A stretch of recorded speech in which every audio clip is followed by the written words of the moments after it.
Meus irmãos, boa noite. A graça e a paz do nosso Deus, amém. Que bênção, que alegria nós estarmos aqui, pela graça de Cristo, como temos cantado nessa noite. Nossa vida sempre deve ter essa perspectiva, esse desejo de estarmos caminhando mais e mais com Cristo, aquele que é o autor da nossa salvação. Então é uma alegria muito grande, como o pastor André falou, estarmos retornando. A gente passou uma temporada pela providência divina, 2014, chegamos em 2013, mas se tornando membro em 2014. Lembro-me também, junto com o pastor Rhodes, nós nos tornamos membros juntos, nos formamos juntos, e graças a Deus até hoje nós estamos peregrinando segundo a direção divina. Então 2014 até 2017, 2018 ali, a gente recebeu o convite e estamos aí na caminhada pela providência, no pastoreio. Então, ore pelas nossas vidas. Então, uma gratidão muito grande estar voltando aqui para cultuar com os irmãos, santificar o nome de Cristo em primeiro lugar. Também, de alguma forma, nós sermos edificados pela palavra de Cristo. Também, a liderança, pastor André, confiar o púlpito também, os diáconos, pastor Ariel também. Que Deus abençoe todos vós. Amém? Vamos abrir as Escrituras, o texto de Efésios capítulo 6.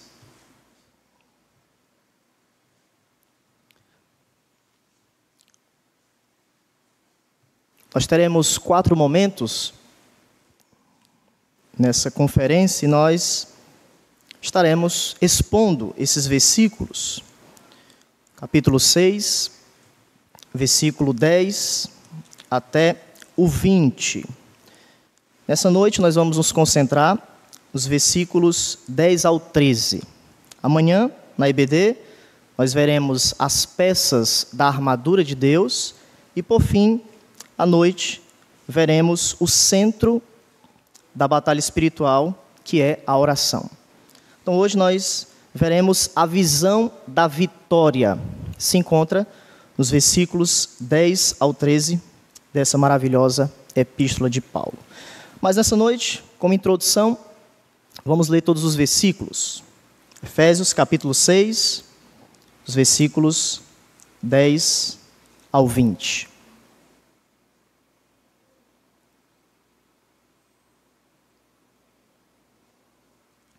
Nos diz assim: quanto ao mais, sede fortalecidos no Senhor e na força do seu poder. Revesti-vos de toda a armadura de Deus, para poderdes ficar firmes contra as ciladas do diabo.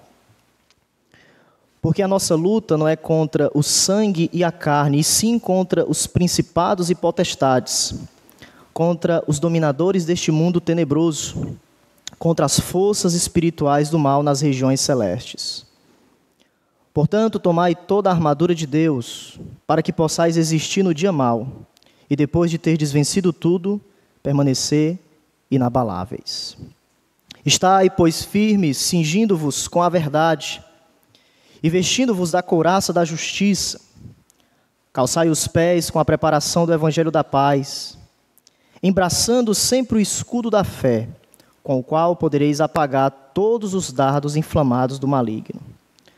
Tomai também o capacete da salvação e a espada do Espírito, que é a palavra de Deus, com toda a oração e súplica, orando em todo o tempo no Espírito, e para isto vigiando com toda a perseverança e súplica por todos os santos, e também por mim, para que me seja dada no abrir da minha boca a palavra, para com intrepidez fazer conhecido o mistério do Evangelho, pelo qual sou embaixador em cadeias, para que em Cristo eu seja ousado para falar, como me cumpre fazê-lo. Ó Cristo, estamos aqui pela Tua soberana vontade, fazemos parte do Teu corpo, e isso é um grande privilégio. Andávamos em trevas, como temos cantado nessa noite, mas temos Cristo, que nos reconciliou com Deus Pai, pelo poder do Santo Espírito iluminando as nossas vidas. E nós estamos aqui para termos mais do Senhor, aprendermos sobre esses versículos, sobre esse texto, sobre a batalha espiritual que nós temos, já que nós estamos unidos a Ti, ó Senhor Jesus, onde o Senhor também batalhou por cada um de nós. O Senhor já venceu a sua batalha escatológica e nós estamos nessa continuação. E queremos nos revestir de toda a armadura de Deus, para que possamos suportar e estarmos firmes em nossa peregrinação.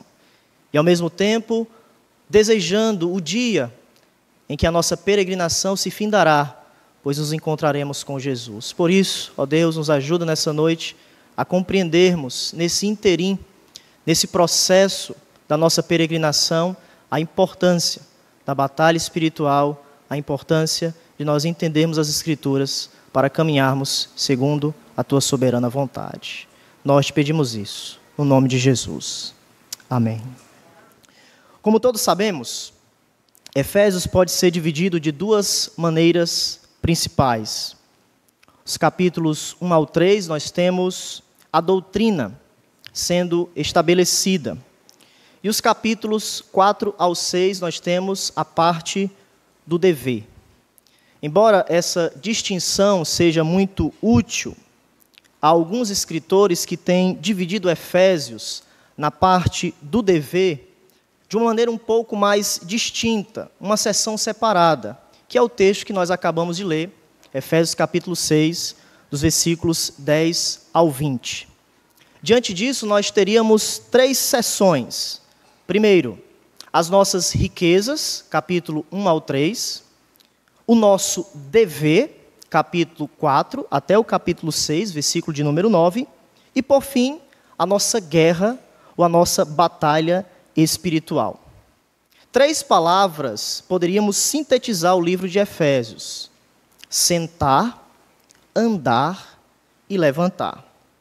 Acredito que muitos crentes têm estado em um compromisso maravilhoso de sentar e aprender. Capítulos 1 ao 3, a doutrina sendo estabelecida, algo maravilhoso, eleição, tudo que nós temos diante da pena do apóstolo Paulo, pela direção, a inspiração do Espírito Santo. Muitos têm até andado de maneira digna, o chamado, a vocação que nós temos, quando o apóstolo Paulo, no capítulo 4, ele começa. Nós temos um chamado que Deus colocou em nosso coração, a parte ética do Evangelho, a santificação, a justiça, todas essas coisas. Porém, muitos têm se esquecido da batalha espiritual. Para os leitores originais do Santo Apóstolo, quem sabe alguém tenha pensado: o que é que o apóstolo Paulo está querendo nos dizer? Um choque de pensamento. Paulo começou a falar das grandes maravilhas do Evangelho, os segredos mais brilhantes da graça, a eleição, a celebração do poder de Deus em nossas vidas, a nossa posição celestial em Cristo, a nossa unidade, os dons espirituais, vivermos como luzeiros e, por fim, sermos cheios do Espírito Santo em todas as nossas atividades, como homens, mulheres, esposas, pais e filhos, senhores e servos. Diante de pensamentos tão exaltados, ele finaliza com guerra. Paulo finaliza com luta. Paulo finaliza com o diabo. Eu acredito que o Santo Apóstolo está nos ensinando isso. A vida cristã deve ser vivida diante desse alerta espiritual. Estamos em guerra. Estamos em território inimigo. E nós precisamos nos levantar, batalhar segundo as prescrições de Deus. Felizmente, o pensamento materialista e mecanicista em nossa era tem tirado da igreja essa realidade do sobrenatural. Somos experts em coisas físicas, porém míopes em questões sobrenaturais.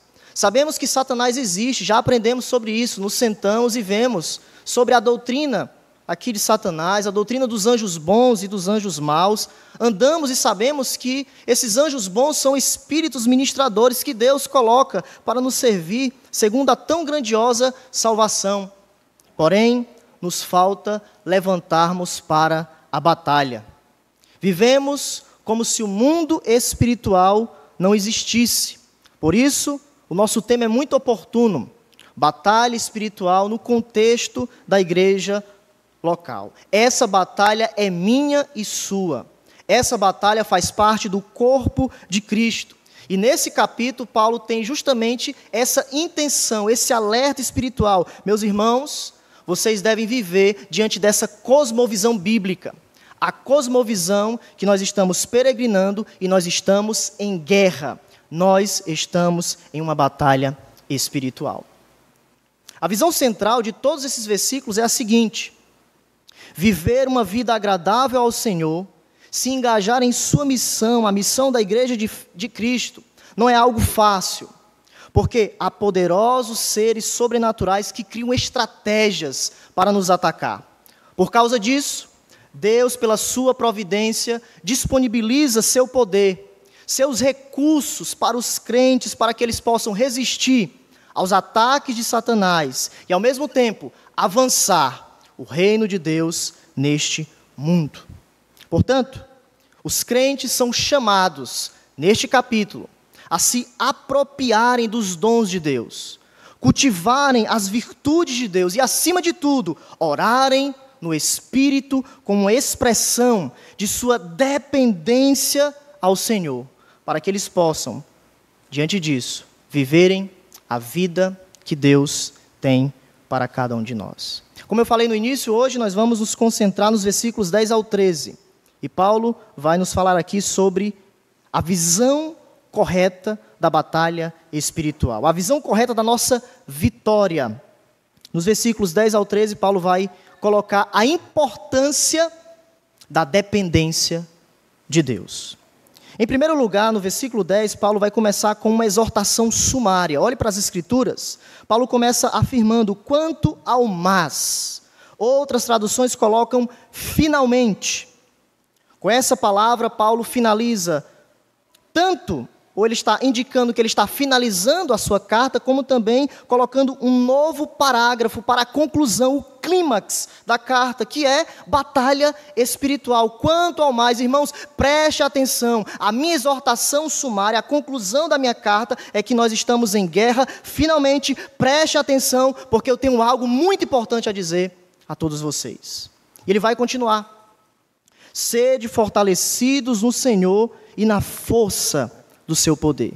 Para alguns, o verso 10 é o versículo central. Por quê? Porque nós temos aqui uma exortação geral que deve ser vista em toda essa unidade.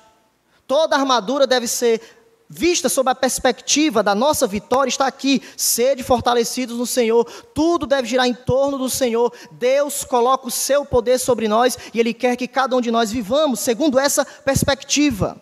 Cada peça da armadura deve ser vista sobre essa realidade. Sede fortalecidos no Senhor e na força do seu poder. É a grande exortação aqui.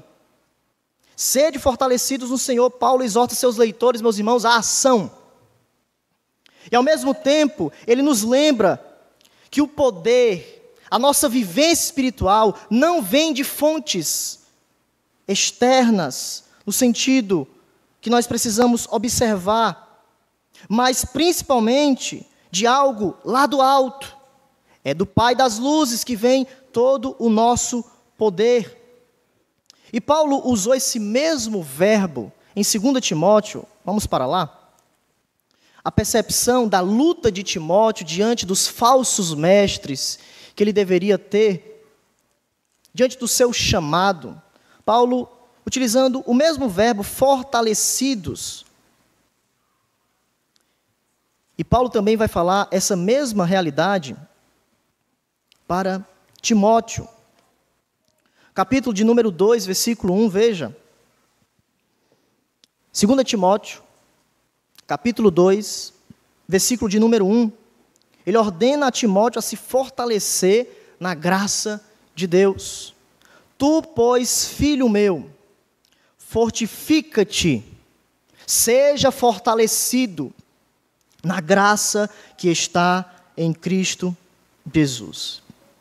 Você deve, Timóteo, se fortalecer na graça para você batalhar e, através disso, ter capacidade para expulsar e silenciar os falsos mestres. Não vem apenas da sua habilidade, não vem apenas da sua inteligência, mas vem de Deus. E você precisa ter essa cosmovisão, essa perspectiva.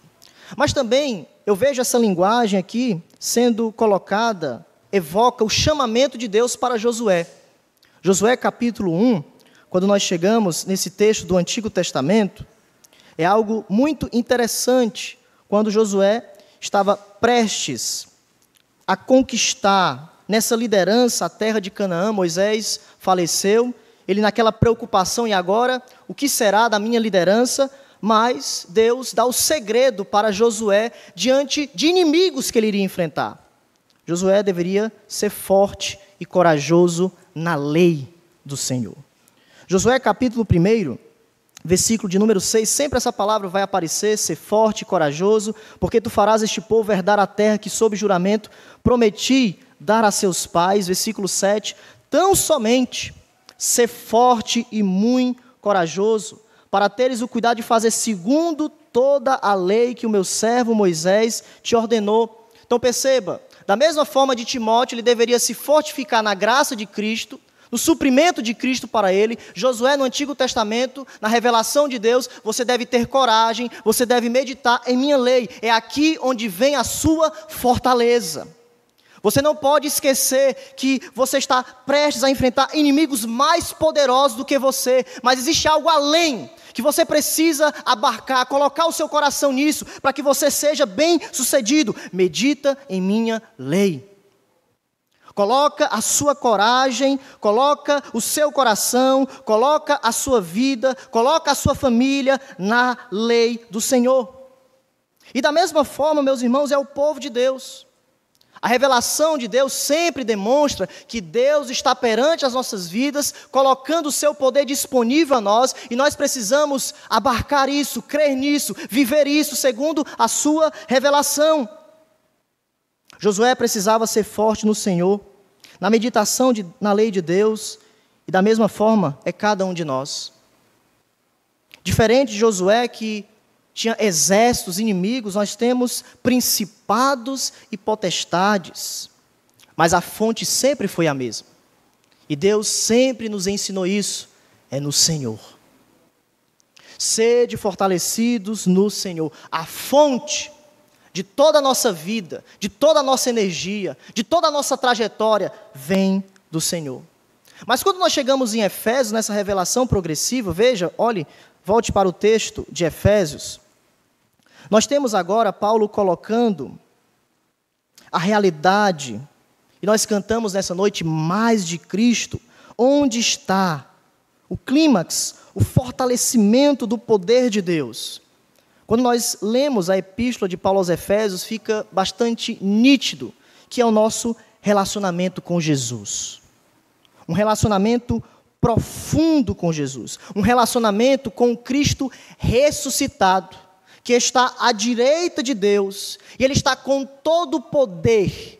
E a igreja agora continua, é a plenitude que enche todas as coisas. Capítulo 1 de Efésios, olha só.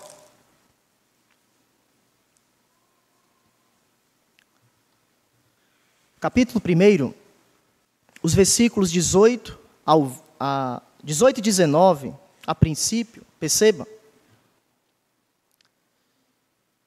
Iluminados os olhos do vosso coração, para saberdes qual é a esperança do seu chamamento, qual é a riqueza da glória da sua herança nos santos, e qual a suprema grandeza do seu poder, para com os que cremos, segundo a eficácia da força de seu poder. Então Paulo está orando pelos crentes, e nessa oração, Paulo ora para que eles recebam uma compreensão espiritual de 3 coisas aqui: esperança, a expectativa do nosso futuro glorioso; segundo, a riqueza da herança. Possivelmente nós temos uma herança que teremos na consumação de todas as coisas, mas o nosso foco é o poder.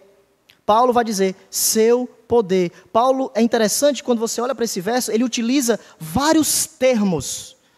Ele não se contenta apenas com um termo, ele fala suprema, incomparável, grandeza, eficácia, força. Paulo está colocando a grandiosidade do poder de Deus, mas esse poder não é algo somente grandioso. Paulo vai nos dizer em Efésios capítulo 6 que esse poder está disponível a nós. Esse poder está disponível a mim e a você. Por quê? Porque nós sabemos que no contexto desses irmãos, as forças sobrenaturais, sobre magia, ocultismo, era uma grande preocupação no coração daquelas pessoas. Veja, por exemplo, Atos capítulo 19. É muito importante nós lermos esses textos para nós entendermos todo o contexto, o pensamento de Paulo, do porquê ele está falando desse poder que está disponível a nós, desse relacionamento que nós devemos ter com Jesus, através da sua bondade para conosco. Atos capítulo 19 é um texto muito interessante. Versículo de número 19. Olha só. Atos 19, versículo de número 19. Paulo em Éfeso, Paulo pregando o evangelho para aquelas pessoas. E o texto vai nos dizer o seguinte: também muitos os que haviam praticado artes mágicas, reunindo os seus livros, os queimaram diante de todos. Era o poder da religiosidade pagã, daqueles ímpios que estavam se convertendo a Jesus. Calculados os seus preços, achou-se que montavam a 50.000 denários. Mas veja o que o evangelista Lucas vai nos dizer. Assim, a palavra do Senhor crescia e prevalecia poderosamente. O que é que Lucas quer nos dizer? O segredo está na expressão assim. Assim, ou seja, a palavra do Senhor estava demonstrando Cristo ressuscitado, que ele era mais poderoso do que qualquer poder, qualquer religiosidade pagã que estava diante daquelas pessoas. E eles estavam reconhecendo isso. Lucas vai mostrar que o poder inerente da palavra de Deus triunfa sobre todos os poderes demoníacos. E essas pessoas estavam reconhecendo isso, queimaram. Porque existe um poder maior do que todas as coisas, um poder que invadiu os nossos corações, um poder que convenceu as nossas vidas do pecado. Para Cristo não há autoridades concorrentes, é somente Ele, e Ele, e Ele. O seu poder está acima.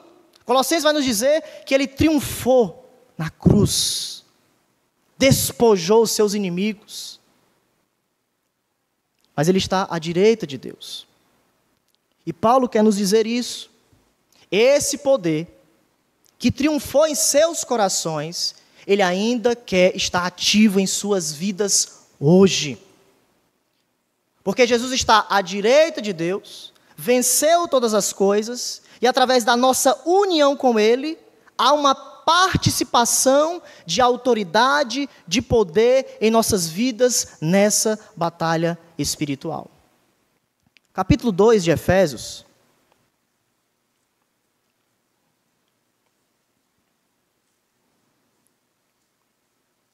Paulo nos fala que nós andávamos em trevas, Satanás era o nosso pai, Satanás tinha poder sobre nós, mas Cristo nos tirou das mãos de Satanás, porque ele tem todo o poder. E no versículo 6 do capítulo 2 nos diz: e juntamente com ele nos ressuscitou, e nos fez assentar nos lugares celestiais em Cristo Jesus. Cristo nos ressuscitou, nós recebemos uma nova identidade. Mas Paulo quer ir além disso. Paulo vai dizer que além de Cristo ter nos ressuscitado, nós estamos sentados à direita de Deus. Ou seja, nós, eu e você, por esse poder que está disponível a nós, compartilhamos da autoridade de Cristo. É por isso que no capítulo 1 ele vai dizer que a igreja é a plenitude daquele que enche todas as coisas. Ou seja, a igreja é o ponto central do governo da presença de Deus na terra. A igreja é o ponto central. Tudo gira em torno da igreja, como foi falado aqui em Apocalipse capítulo 1. Deus tem um relacionamento muito profundo com a igreja e quer que os seus filhos coloquem os seus corações nesse poder que está disponível. Por quê? Porque a igreja é preenchida por Cristo, a igreja enche a criação como representante de Cristo.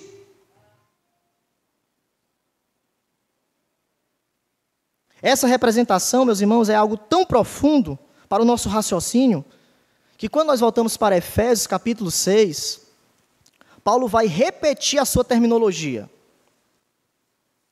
No capítulo 6, versículo 10, ele vai dizer: sejam fortalecidos no Senhor e na força do seu poder. A repetição aqui dessa terminologia é algo retórico, para enfatizar que o poder de Deus é algo abundante. Se Paulo apenas falasse, sejam fortalecidos, estaria de bom tamanho. Mas ele está seguindo o exemplo do capítulo 1, é algo tão profundo que ele acrescenta palavras. Ele está maravilhado com esse poder, com essa grandeza. Sejam fortalecidos e na força do seu poder. É um poder abundante que Deus quer derramar sobre os seus filhos.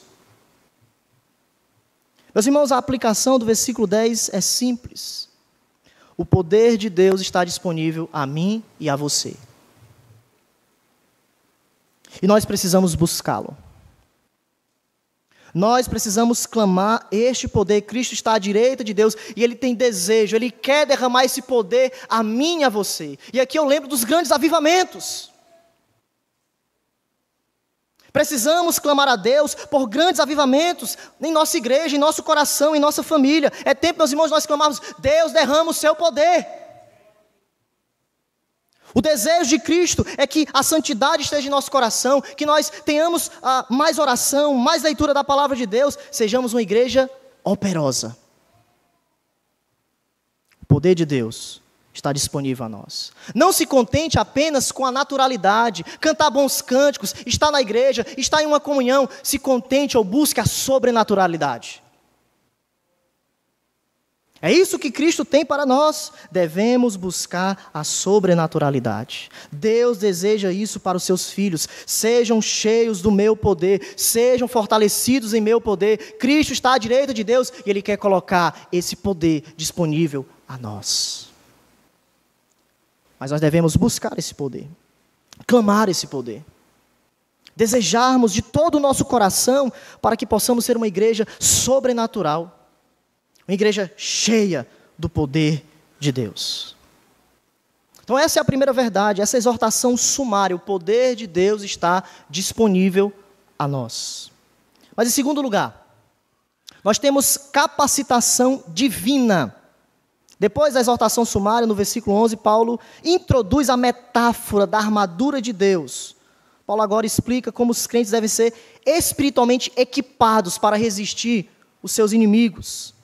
Além de nós estarmos em um relacionamento dinâmico, já que Cristo está à direita de Deus, colocando o seu poder sobre nós, nós precisamos nos apropriarmos desses dons que devem ser ativos no corpo de Cristo.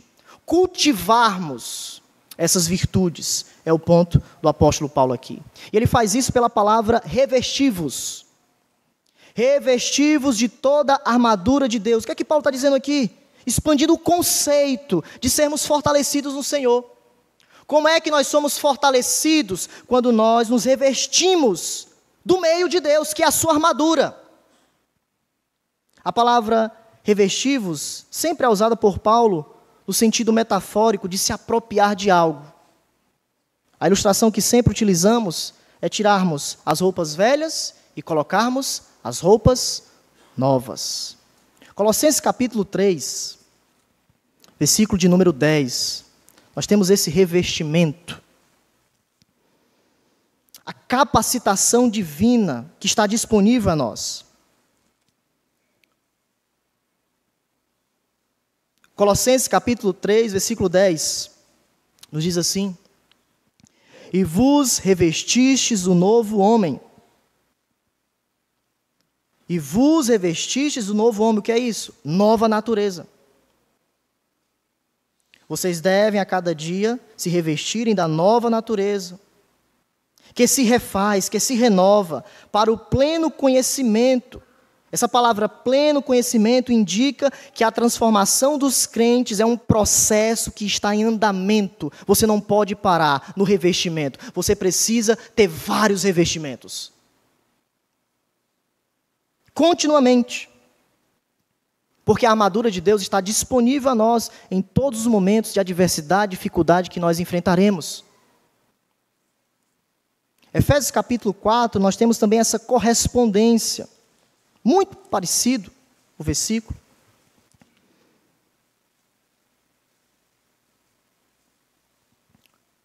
Capítulo 4, versículo 24.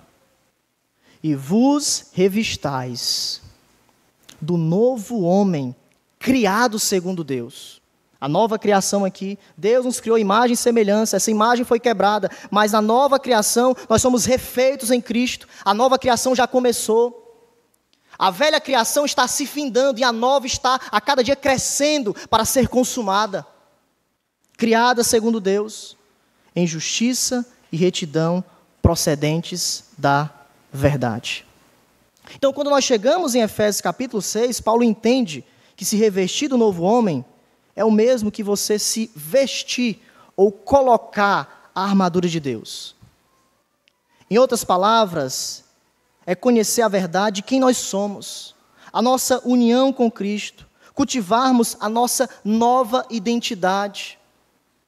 E isso requer utilizarmos todos os recursos disponíveis a cada um de nós. Meus irmãos, isso demanda esforço, continuidade de revestimento, de busca, de santificação, continuidade de suplicar: Cristo, vem sobre mim. Cristo, ó Deus, não faça que eu perda o foco, mas Cristo vem em meu coração para que eu esteja com o Senhor constantemente.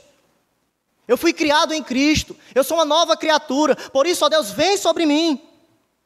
A minha identidade é nova, o meu status mudou, agora a minha vida é completamente outra, então a minha vida deve ser constantemente transformada, porque a armadura de Deus é colocada sobre nós. Meus irmãos, a aplicação dessa parte é que com Cristo nós temos novidade de vida. Revesti-vos da armadura de Deus. Às vezes, certos crentes estão contentes com a doutrina da justificação, contentes com a sua posição em Cristo, porém muitos não estão preocupados com a capacitação do Senhor. Parece que perdemos de vista a doutrina da santificação, desse revestimento que Cristo colocou em nosso coração, e nós amamos viver a vida de Cristo. A doutrina do enchimento do Espírito Santo, da sua plenitude, nós já estamos salvos com Cristo, porém, muitos precisam de capacitação. Há muitos crentes vazios, bem posicionalmente, mas vazios da capacitação. E Deus vai dizer: revesti-vos da armadura de Deus. Meu irmão, Cristo é suficiente para você, mas você está insuficiente. Insuficiente na sua leitura, insuficiente na sua oração, insuficiente no congregar, insuficiente no cantar. Você precisa entender que a capacitação é algo que o seu coração precisa estar atrelado a Cristo. Ó Deus, me capacita de Cristo. Ó Deus, que eu ame a Cristo. Ó Deus, que eu esteja capacitado e bem revestido com a armadura de Deus.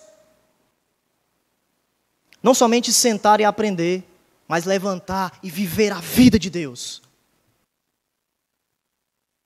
Não esqueça, há uma roupagem do Evangelho. Uma armadura, ou seja, relacionamento e capacitação. Deus quer nos envolver com a sua piedade, com o seu amor, com o seu perdão. É como se a armadura de Deus, esse relacionamento, essa capacitação ganhasse cor. Sabe aquela foto quando a gente olha antiga nossa, borrada, preto e branco? Quando a gente olha a foto com cores, a gente... É isso. O revestimento é a nossa vida cristã ganhando cor, ganhando luz, ganhando beleza. Porque a armadura não é apenas para eu e você lutar. A armadura é para diferenciar nós do mundo. Revesti-vos de Cristo. O mundo luta com armas carnais. Nós lutamos com as armas de Deus. Então essa capacitação, ao mesmo tempo, é sermos luzeiros. Os crentes são diferentes, porque há uma armadura de Cristo sobre nós. Há uma distinção, meus irmãos, nessa batalha. E somente a capacitação do Senhor nos trará isso. Paulo vai dizer toda a armadura de Deus, veja, é toda. Não é apenas a primeira, a segunda, mas devemos continuamente sermos capacitados com toda a armadura de Deus. Toda ela está disponível a cada um de nós, a verdade, a justiça, o evangelho, a fé, a salvação, a palavra de Deus e a oração. 2 Pedro, capítulo 1.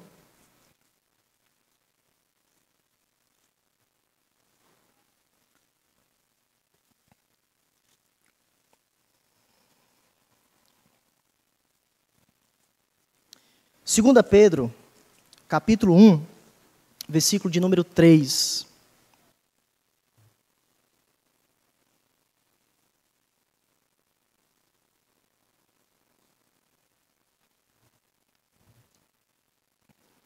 Visto como pelo seu divino poder nos têm sido doadas todas as coisas que conduzem à vida e à piedade pelo conhecimento completo daquele que nos chamou para a sua própria glória e virtude.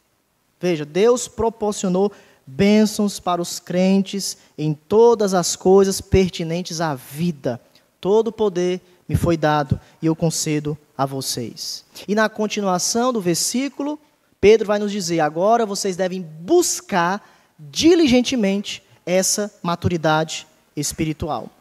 Associar a fé, a virtude, o conhecimento, o domínio próprio. Então veja, tudo está disponível a nós. O que nós precisamos fazer? Buscarmos essa maturidade espiritual. Meus irmãos, nós precisamos perguntar a nós mesmos nessa noite: você está completo em Deus? Paulo se esforça para dar aos seus leitores a imagem de um soldado bem equipado, em vez de uma simples pessoa segurando armas. É Deus fornecendo o seu melhor para mim e para você. É Deus nos suprindo tudo o que nós precisamos nessa batalha espiritual. Portanto, deve haver suficiência em meu coração, desejo por Cristo, para eu buscá-lo mais e mais e amadurecer nessa batalha espiritual. Deus não quer ver você vazio.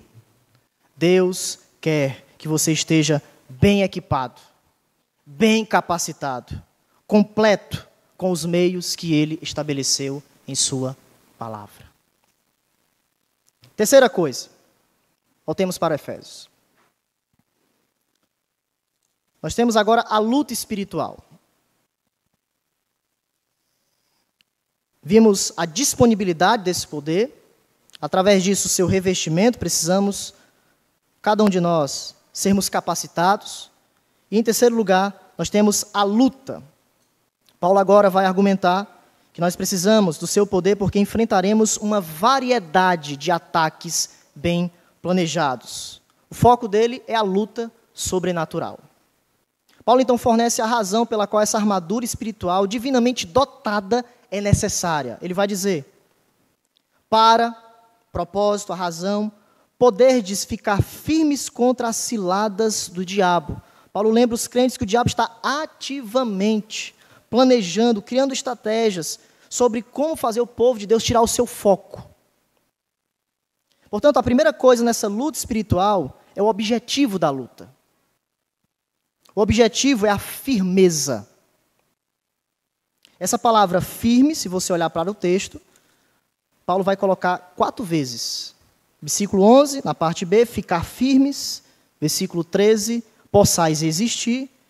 Versículo 13, permanecer inabaláveis. E versículo 14, estai, pois, firmes. O objetivo primário dessa luta espiritual é para que eu e você possamos, cada um de nós, estarmos firmes. A batalha espiritual requer firmeza, pois Cristo está conosco, disponibilizando a sua armadura. O objetivo é que vocês possam estar firmes contra Satanás. Felizmente, muitos intérpretes tomaram essa palavra firmes ou permanecer inabaláveis apenas no sentido de defesa. Nós devemos apenas ficar na defensiva. Em outras palavras, vocês estão sob ataque e, por conta disso, resistam. Estejam firmes. A armadura de Deus é colocada sobre vocês para que vocês possam estar nessa defesa, resistindo para a glória do Senhor. Mas quando nós lemos o texto de Efésios, eu acredito que não apenas algo no sentido defensivo, mas também deve ser expandido para o ataque. Deve haver defesa, mas também deve haver ataque. O contexto é guerra espiritual, e na guerra não devemos apenas ficar na defensiva, mas também há momentos, segundo a providência de Deus, a palavra, a espada do Espírito, quando ela precisa furar, cortar os nossos inimigos. Resistência, mas também sermos agressivos no Senhor. Agressivos em sua operosa mão. E uma aplicação rápida aqui, nós veremos isso amanhã, de maneira mais expansiva, é que os crentes são convocados a essa postura de defesa e de ataque. Por quê? Porque deve haver um equilíbrio na guerra espiritual. Saber o momento de atacar, mas também saber o momento de defender. Porém, eu tenho para mim, entendo que o termo que eu vou utilizar, faltam atacantes espirituais. O que tem de crentes parados, apáticos, medrosos, é uma coisa impressionante. Pessoas que não buscam mais servir ao Senhor. Pessoas que só querem sentar e irem para os seus lares. Mas não querem viver a igreja local. Não querem, de alguma forma, serem sacudidos por essa presença maravilhosa que nos coloca na comunhão com Cristo, e nós amamos cantar, amamos servir, amamos tirar uma cadeira, não importa, qualquer coisa, eu quero servir, eu quero ser um atacante para a glória de Deus. E é por isso que no capítulo 5, versículo 14, alguns acreditam que era um hino que era cantado, há uma discussão se era para descrentes ou crentes, mas ao meu ver, esse hino, Deus estava falando para os crentes que estavam dormindo, eles precisavam ser luzeiros. E Paulo vai dizer exatamente isso, no capítulo 5, versículo de número 14, pelo que diz: desperta, ó tu que dormes, levanta-te de entre os mortos, e Cristo te iluminará. Acorda, homem de Deus, acorda, ó mulher de Deus. Na igreja, no reino de Cristo, há muito serviço. E precisamos também atacar, servir, batalhar a fé que nos foi dada. Paulo conclama o povo de Deus a deixar a escuridão pecaminosa e a viver em sua luz. Então esse é o objetivo da luta. O objetivo é para que eu e você estejamos firmes na defesa, mas também no ataque. A segunda coisa são as ciladas do diabo. Paulo vai afirmar: contra as ciladas do diabo. Esse termo, ciladas, aparece só aqui em Efésios capítulo 4, versículo 14. E o foco, ou o ponto de ciladas, é desviar o povo de Deus do seu foco correto. Esse é o ponto da expressão ciladas. A ideia é que o diabo é um ser inteligente que constantemente está criando estratégias contra a igreja de Jesus para tirar o foco daquilo que ela precisa sempre ter diante da perspectiva de Jesus. Paulo aqui em Efésios capítulo 6, ele não diz que armadilhas ou ciladas são essas. Porém, se nós pegarmos o pensamento do apóstolo Paulo como um todo, nós temos uma variedade de estratégias, ciladas de Satanás, tentações, provações físicas, pessoas sendo utilizadas por Satanás. Mas para mim, ao meu ver, lendo Efésios, eu tenho para mim que essas ciladas significa a unidade do corpo de Cristo. O foco maior de Satanás sempre será destruir a unidade do corpo de Cristo. É por isso que Efésios vai nos dizer que Deus criou, isso é algo maravilhoso, uma nova humanidade. A nova humanidade, gentios e judeus, um único povo. Nós que estávamos separados pela cruz de Cristo, Deus nos uniu e nós estamos com Cristo batalhando pela fé, segundo a proporção da bondade de Cristo sobre nós. Então essas ciladas aqui, a meu ver, a princípio, Paulo está lembrando dessa luta, dessa briga de judeus e gentios, que de alguma forma Satanás tenta dividir o povo de Deus. Ele não cansa de deixar a igreja em paz. Satanás usa pessoas para afrontar a unidade da igreja. Não esqueça, sempre que tiver alguma coisa, alguém afrontando a unidade da igreja, eu não vejo outra coisa a não ser Deus nos dizendo está sendo utilizado por Satanás. Não vejo outra saída. Por quê? Porque é isso que Cristo fez, nos uniu. Mas Satanás, de alguma forma, tenta tirar o foco, tenta nos tirar dessa unidade pela cruz de Cristo Jesus em nossas vidas. Terceira coisa, nós temos uma luta bastante pessoal. O objetivo? Segundo, as ciladas, unidade. E terceiro, uma luta bastante pessoal. Paulo vai continuar, porque a nossa luta não é contra o sangue e a carne. Então veja, a guerra dos crentes pode ser comparada a uma luta, um confronto. Não é contra seres humanos, é contra principados e potestades. Essa palavra luta significa algo corpo a corpo, perto. É uma luta que está sendo travada, é uma proximidade bastante que causa dor, causa tormento, por isso que ele vai falar os dardos inflamados do maligno. A expressão sangue e carne indica a natureza. Não é contra sangue e carne, mas contra principados e potestades. E o interessante dessa expressão é que em 1 Coríntios capítulo 15, versículo 50, vocês devem lembrar que Paulo vai dizer o seguinte, que carne e sangue não podem herdar o reino de Deus. Mas aqui Paulo inverte a ordem. Paulo vai dizer sangue e carne. Por quê? Porque talvez Paulo tenha mudado a ordem para dizer o seguinte, vocês não podem confundir as coisas. Vocês ainda têm uma luta contra os seus pecados. A carne milita contra o espírito. Mas nessa questão espiritual, vocês não podem esquecer que vocês têm uma luta. A última instância, a fonte de todas as coisas, o sistema caído deste mundo está sendo governado por Satanás. Satanás é o Deus desse século. Satanás cegou o entendimento dos incrédulos. Segundo Tessalonicenses, capítulo 2, versículo 9, vai nos dizer que o iníquo vem segundo o poder de Satanás. Na continuação, Paulo vai dizer o seguinte, e sim, contra os principados e potestades, contra os dominadores deste mundo tenebroso, contra as forças espirituais do mal nas regiões celestes, onde eles se movem. Então, o ponto é enfatizar a sistematização demoníaca. Eles são altamente organizados, grandes são os nossos inimigos. Segundo a providência divina, podemos dizer, lendo Efésios 2, versículo 2, é o cosmo diabólico.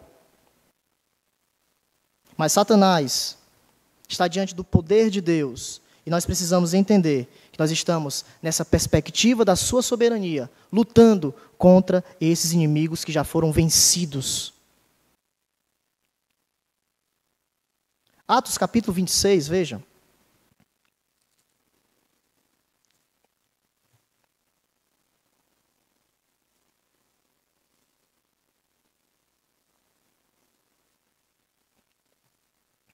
Lucas, resumindo a comissão de Paulo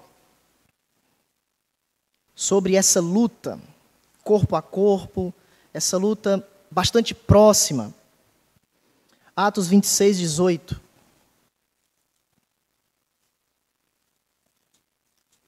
Nos dizendo o seguinte,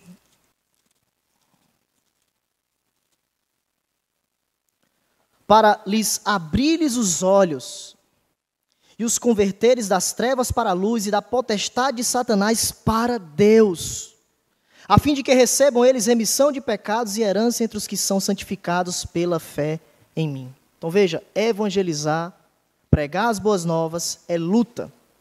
Não é apenas você entregar mas requer toda uma capacitação. Paulo tinha esse entendimento: abrir-lhes os olhos e converter-lhes das trevas aqueles que estão em Satanás, para Deus.